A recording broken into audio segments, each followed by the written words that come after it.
প্রথমে আপনার মোবাইল স্ক্রিনে চলে আসুন। এখান থেকে গুগল বা ক্রোম নির্বাচন করুন। আমি গুগল নির্বাচন করলাম। এখান থেকে education board rules marker with number এটা নিয়ে সার্চ দেবেন। তারপর তুমি চলে আসবে। এখান থেকে এটা নির্বাচন করে এডুকেশন রুলস .com এটা নির্বাচন করবেন। এখানে প্রয়োজনীয় ডিটেলসগুলো দেবেন। এসএসসি নির্বাচন করুন, তারপরে সাল নির্বাচন করুন,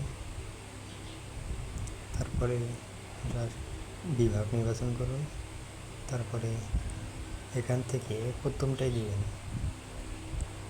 3 নম্বরটা হচ্ছে আপনি যে কলেজ থেকে পরীক্ষা দিয়েছেন সেটা।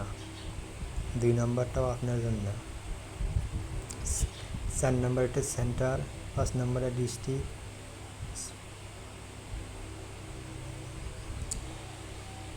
এটা হচ্ছে আপনার কলেজের জন্য প্রযোজ্য।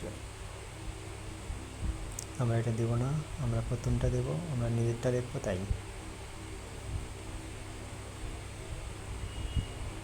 এখানে আপনার রোল নাম্বারটা দিয়ে দিবেন। আমি আমার মতো করে আমার রোল নাম্বারটা দিয়ে দিচ্ছি।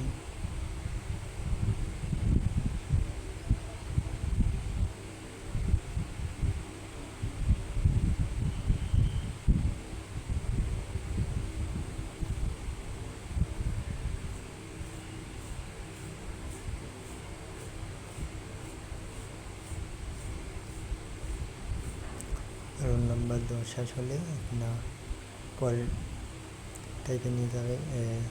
দেওয়া শেষ হলে আপনার এখানে 4 ডিজিটের একটি কোড লেখা আছে, কোডটি এখানে লিখতে হবে।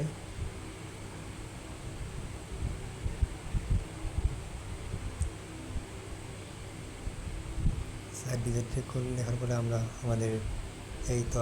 আমাদের কাঙ্ক্ষিত রেজাল্টে চলে এসেছি। এখানে প্রথমে নাম দেখাবে, তারপরে এই যে কোন বিষয়ে কত নাম্বার পেয়েছেন